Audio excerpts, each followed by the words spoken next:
Hello, everybody. My name is Sammy. I am the Events and Education Coordinator at Goosefoot, and welcome to another one of our webinars. This time we have the wonderful Walt Blackford from PSE here to talk about energy savings for small businesses.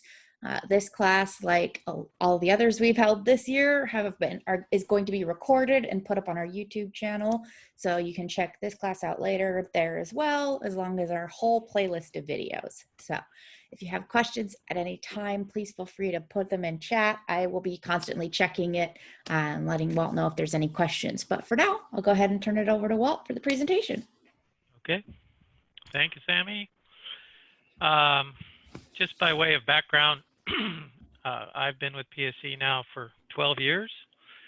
Was a mayor, or not mayor, I was a city administrator in Langley before that. So I've been around South Whidbey about 25 years.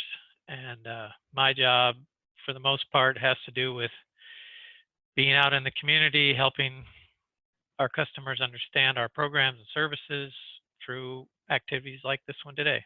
So I will, as I told Sammy, welcome questions anytime. She'll let me know if you put one in the chat, and I'll also be around at the end if there's questions then. So we'll go.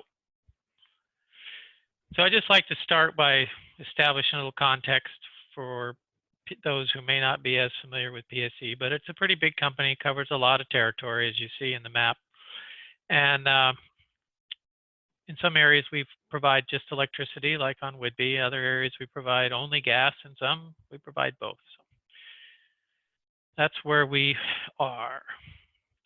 And then at PSE, safety is our #1 priority. And so we start every meeting with what we call a safety moment. And I'm just going to give you a big overview of this particular video that I really encourage you to look at on YouTube. There's a search suggestion there at the bottom. But basically, it illustrates what can happen if one person is talking on the phone and another person in their car is texting. And though a collision is averted, one of those drivers ends up hitting a pole. And so then the question becomes, what do you do when there's a line on your car? So the basic takeaway is treat all lines, whether on the ground or on the car, as though they are energized. And you always want to stay at least 35 feet away because they can induce current into the ground. So you don't want to walk in the vicinity of a line that's on the ground unless you know that it's not energized. And in the case of a car, if you happen to be in there, you want to stay in the car. It's safer to be in the car. There are dangers if you try to exit the car and the line is energized. And that's explained and illustrated very well by this video. So I highly recommend that you check it out. And just because life doesn't, well, life happens. This is just an illustration of an incident, more weather related than texting, of two people up in Bellingham, I think this was, who did have to spend some time in their car when they slid off the road and the wires were energized. And then just switching to the gas side, though we don't do natural gas here on Whidbey, many of you have propane, and the rules are pretty much the same, the guidelines. You definitely want to leave the building. We advise not operating a light switch because there is a small possibility that it would spark, and if the gas is sufficient volume or density, that it could cause an explosion, which we really don't want. And then when you're safely outside the building, then you call 911 and just stand by until the first responders, either the utility company or the fire department, show up and let them do their job. So often I'm asked, does PSE know when my power is out? And the answer is kind of, sort of. While much of the system is now fitted out with electric sensors, we don't have it on every line and every pole and every house. So we still advise you to call us when your power goes out. It really helps us quickly assess how big the outage is So please call the PSE number. And then the next question, of course, is why does it take so long for my power to be restored? Well, there are a lot of factors there. I use the photo on the left because it is an example of what we call a cross-country line. This happens to be a high voltage line, so it's a transmission line. And it just illustrates that sometimes it's really hard to get to our poles and our lines to repair them. If there were snow on the ground, you could probably appreciate it would take a while to clear the snow and to get trucks into position, and all of those factors would delay the response. But the general response in those bullets is when the power is out, when there's been an outage, our first, well, actually, I should put another bullet on there. The first consideration is safety. We won't send any of our people or any of our contractors out into the storm if it's not safe to do so. So if it's a dark and stormy night and limbs are falling and trees are falling, we will delay the start of assessment until it's light or it's safe to do so. And the first crews we send out are called assessors, damage assessors. And their role is only to patrol where the outages are and make lists of the equipment that's damaged or the work that needs to be done, and they phone that in or email it in to the storm manager center where the different jobs are listed, and then they are assigned in a priority that is shown here. First is to restore or address any damage to the transmission system, because that's the main artery for electricity getting to Whidbey.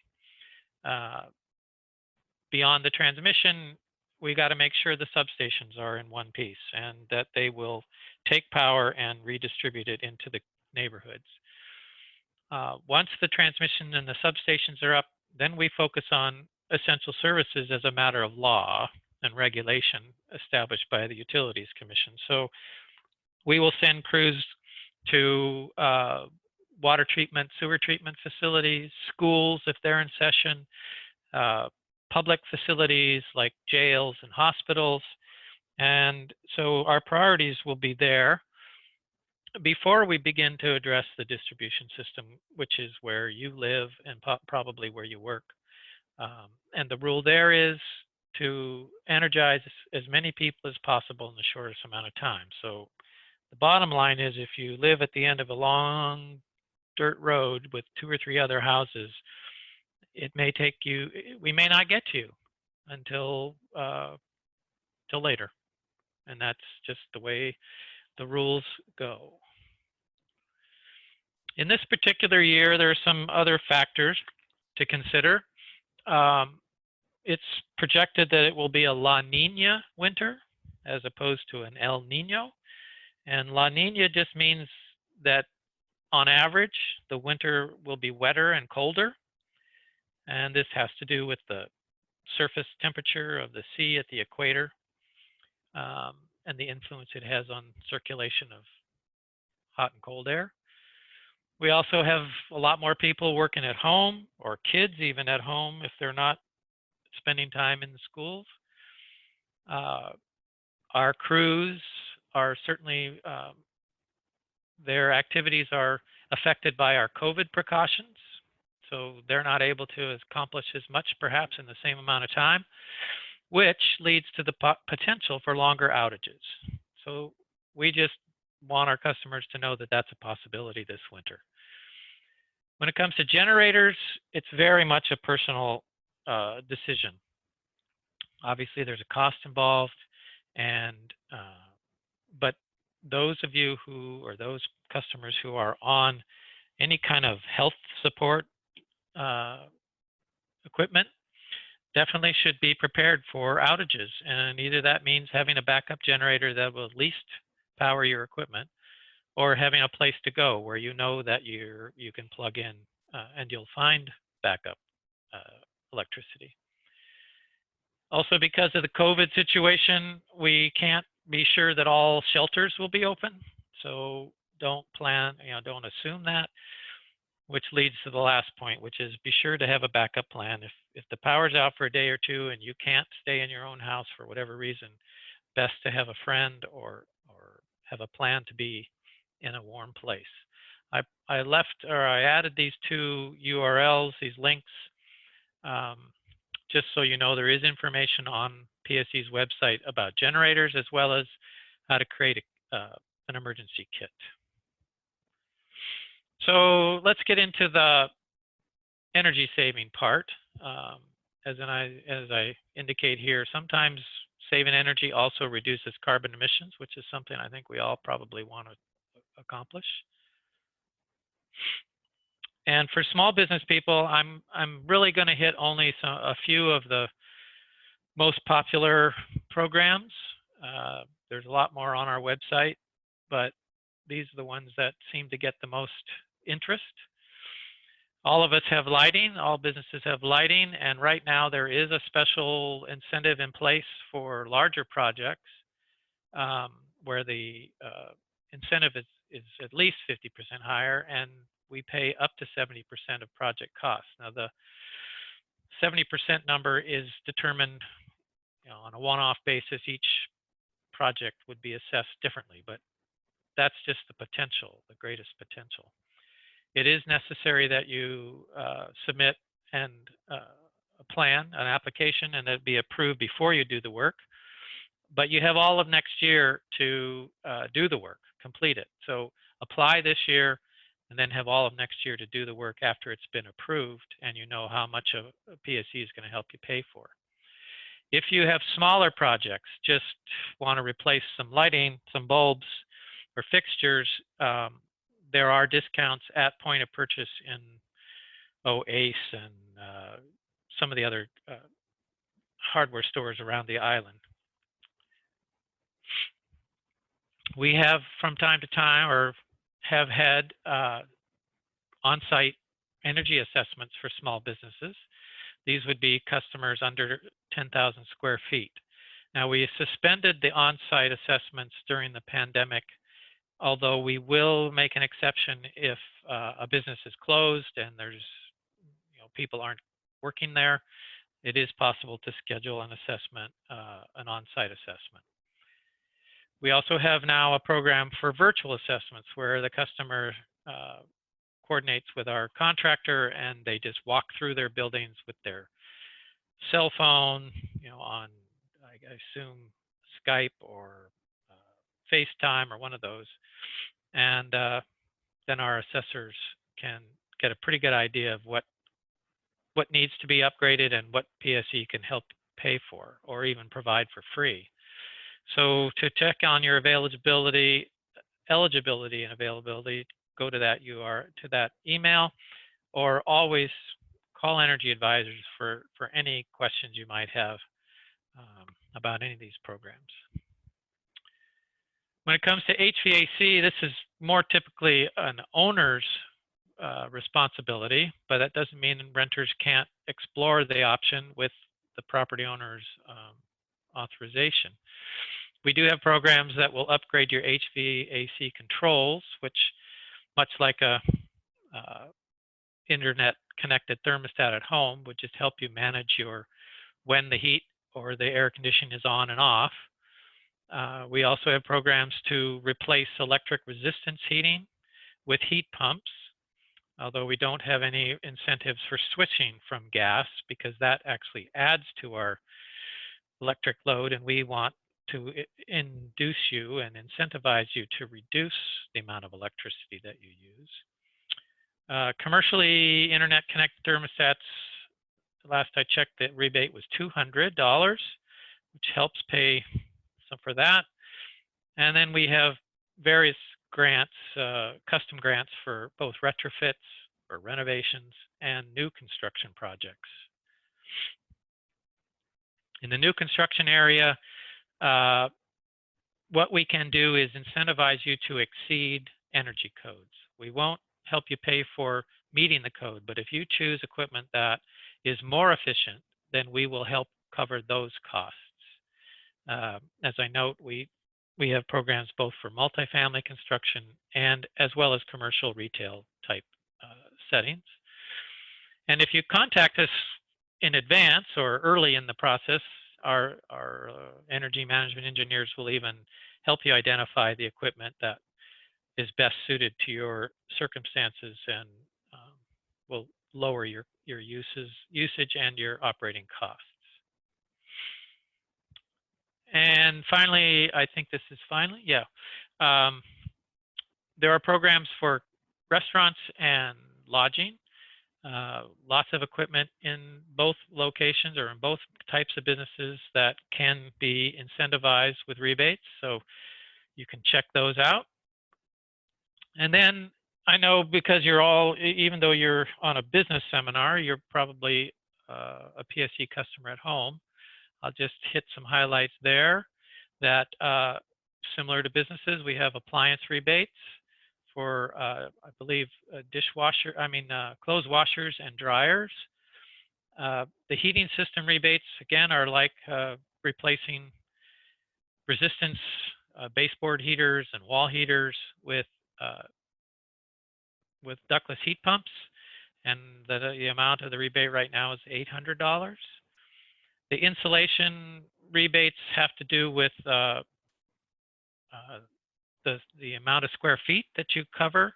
There is advance pre-approval is required there, so because we need to document what the condition of the building was before the new insulation is installed. Lighting incentives are what we call instant discounts. This logo is just to look for that on the shelves at ACE and elsewhere. Will tell you that PSE has already helped reduce that price. And then smart thermostats, the rebate is $75. But all the eligibility requirements and applications where appropriate are available at that link below, pse.com/rebates. And as I've said once, this is your go-to number or your go-to email address. If you just want to have questions about what PSE has, these people, these energy advisors are very well informed, and if you can be on your computer and your phone at the same time, they'll walk you through page by page to help you find the information that's most appropriate for your interests. So I like to use these opportunities to underscore PSE's commitment to renewable energy. We go back quite a ways with our hydro generation. As these photos illustrate, we have 2 dams on the Baker River, which is above the Skagit, between Concrete and Mount Baker, basically. And then we also own and operate the Snoqualmie Falls generation facility, which takes advantage of the gravity feed of water. You can see here, this is water coming down into a generating facility where the turbines are, spinning those turbines to create electricity. We also have a big commitment to wind. We were building wind and operating wind before the law even required us to have renewable energy. We have 3 wind farms on the east side of the mountains, generating enough electricity for nearly 200,000 homes. The photo on the left is the visitor center at Wild Horse, which is near Ellensburg. I'll tell you more about that in a second. The other 2, I like those photos because they illustrate that land that is given up for wind generation can still be used for other purposes, like grazing and crop production. So it's a good deal for the farmer or the owner of the property. Hey, Walt, there's a question. Sure. Although it will increase energy usage, is there any help for installing a generator since it is needed for power outages? No, there isn't. And again, the reason we can offer incentives of any kind is because the Utility Commission allows us to collect a very, very small amount from every customer on every bill for energy efficiency purposes. So if we can't attribute energy savings then we cannot offer a rebate or a financial incentive. We can provide information as we do on our website, but there is no incentive for a generator.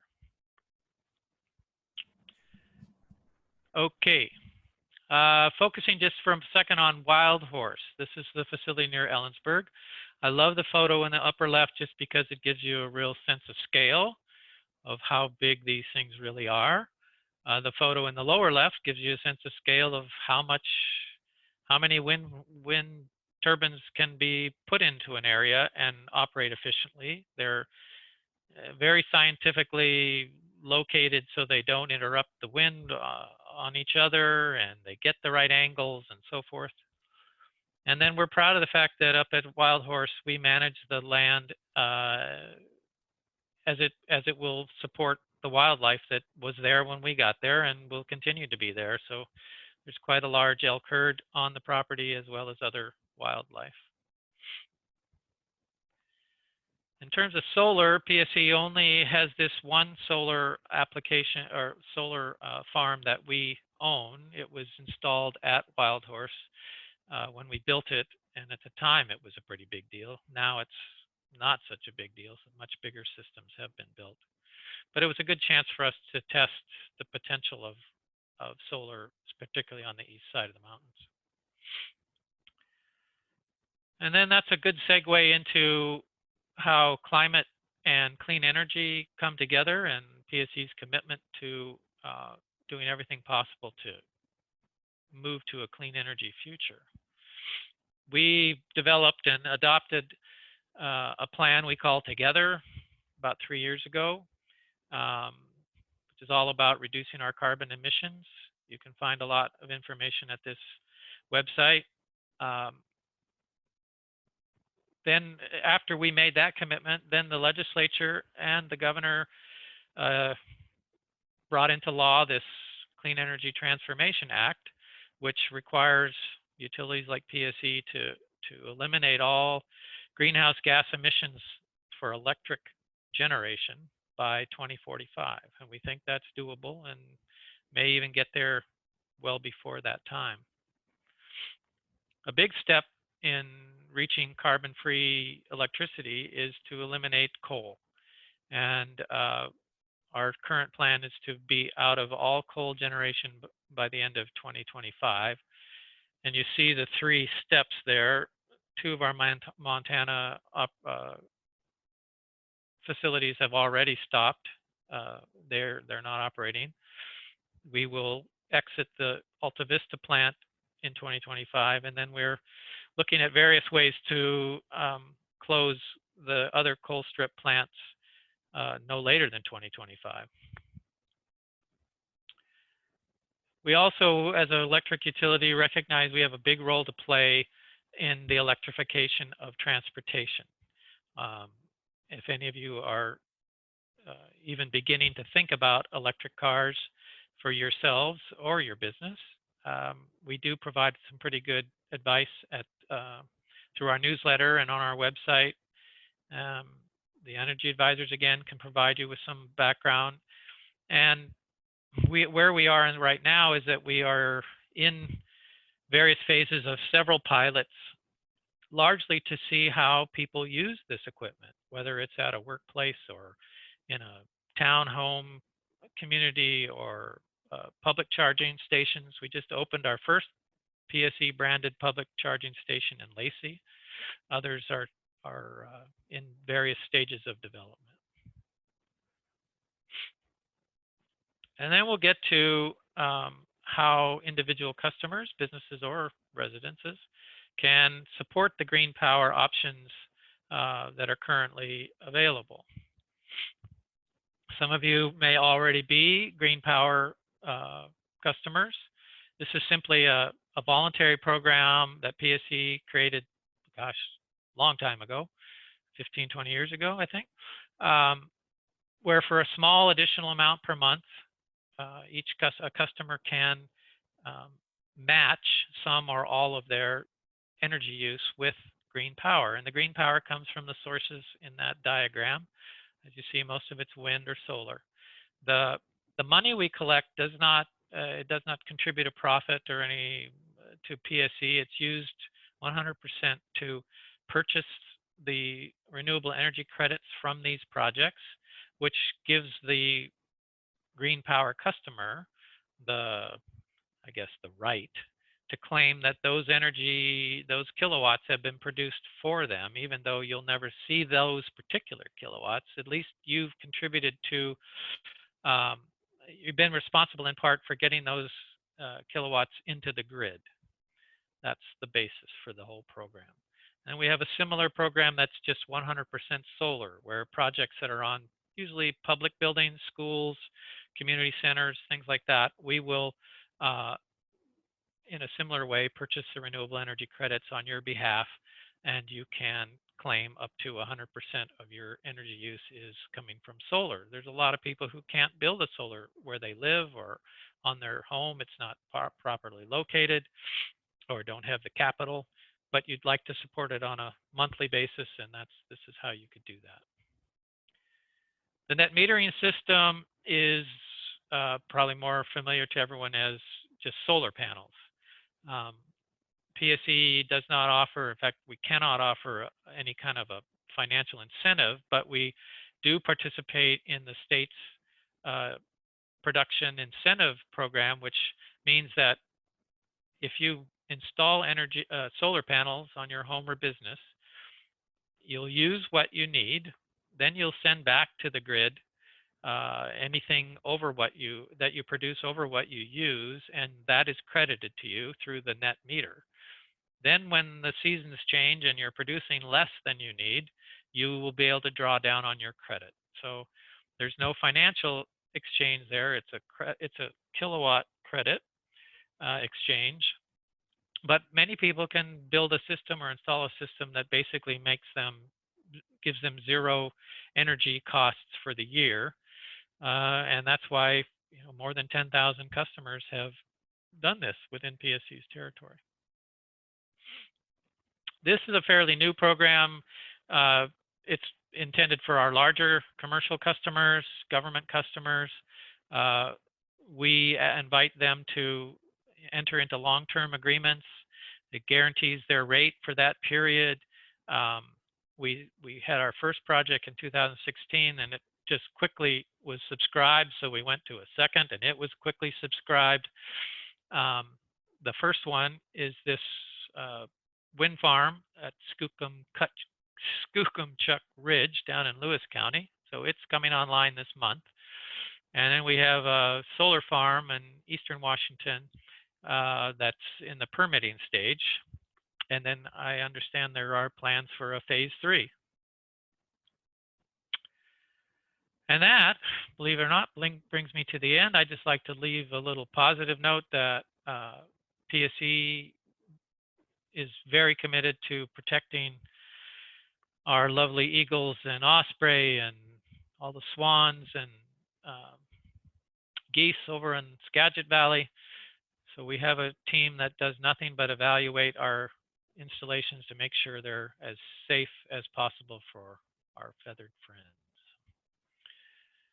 Sammy, I've reached the last slide. Wonderful. If anybody has any questions, we'll stick around for a bit. You can go ahead and enter them in the chat or in Q&A, whatever you like. But wonderful presentation, Walt. Thank you very much.